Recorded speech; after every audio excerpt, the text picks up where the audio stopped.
Right, I'm sure this is going to work. So you come off junction 19 of the M4. The inside lane is where you need to be, but traffic always tends to back up on that lane. And at this moment I'm thinking about sneaking down the outside, because this single lane, as you will see in a few moments, widens out as it gets near that overhead gantry and turns into 2 lanes, and then indeed into 3 lanes. Sorry about that, all the notifications just popped up.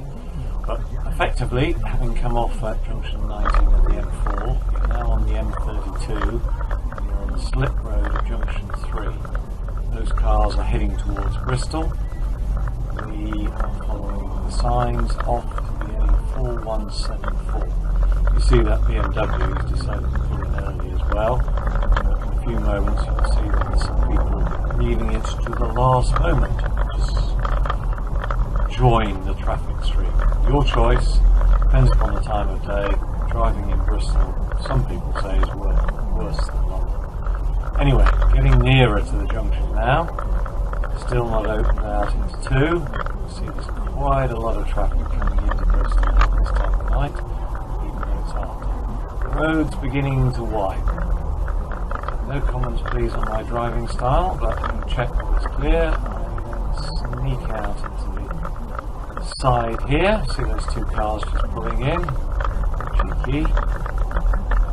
There's a lot of London driving rules going on in Bristol. So this is me nipping down the outside now. This moment it's now 2 lanes. Just past this lorry it will open out into 3 lanes. It's stay in the right hand lane. We're following the sign to the A4174 signposted to Filton. Traffic lights at the bottom.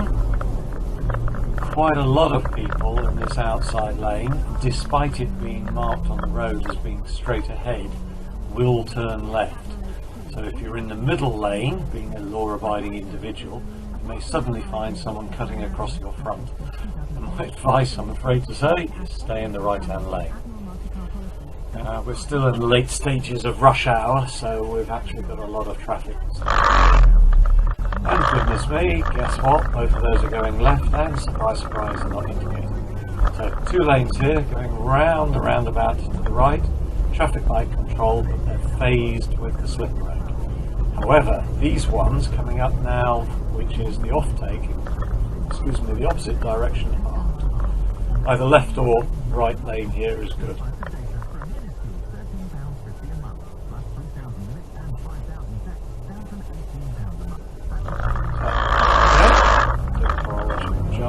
This is in the smart car, so it's all in the right direction.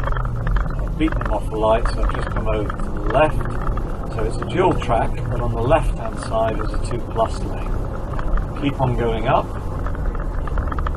and very shortly you'll see a Holiday Inn sign on your left hand side, and you'll see where they're making a big new road that sweeps in on the right hand side. Just keep on going. So ignore all that lot. Still following the 4174 signposted to the Filton. So as you crest the top of this hill, this 2+ lane disappears. As soon as that solid white line goes, it changes into a dash. There, move over to the left-hand lane, which is signposted to UE, statement. Traffic light controlled again, but that only is there to protect traffic that's turning it across you. Most of the times you'll have priority to sweep through. I do apologise that we've got this Disco 3 in front of us that blocks up an awful lot, but I think we can still pick out that. So, we've now turned off the 4174, we're heading to UE, to what's known as the east entrance. Ignore that left there. The 2 lanes merge down to 1. Sorry, I'm remailing. Just after these traffic lights, yet more metro bus roadworks are going on, and I'm afraid this area is quite full of them. So this roundabout is the east entrance to UE. We're going straight over it, so take the left-hand lane, because it opens out into 2 lanes just by these lights. Straight over the roundabout. Big new retirement village being built on the left-hand side, probably be quite good for Paul. So follow it round, more Metrobus roadworks, left and right. Cemetery entrance, terribly handy for the retirement home. And we are going to ignore the first right turn, which is just by this bus, because that's an exit only from Uwe. We're now going to turn right, as the disco is doing, into Longdown Avenue.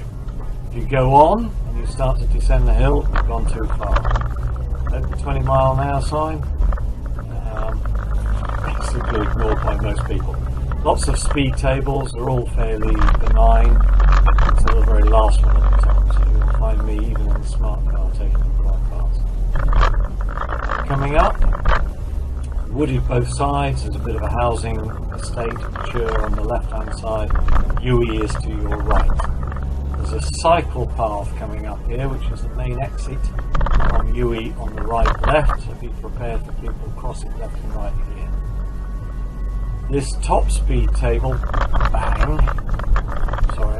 this one here, apologies, is the worst, so slow down for that one. Right, you're dropping down the hill, so you've just gone past the first turning on the right, now the second, keep on going down, and on the third turning to the right, the entrance to Bushy Lane, turn right, giving away of course.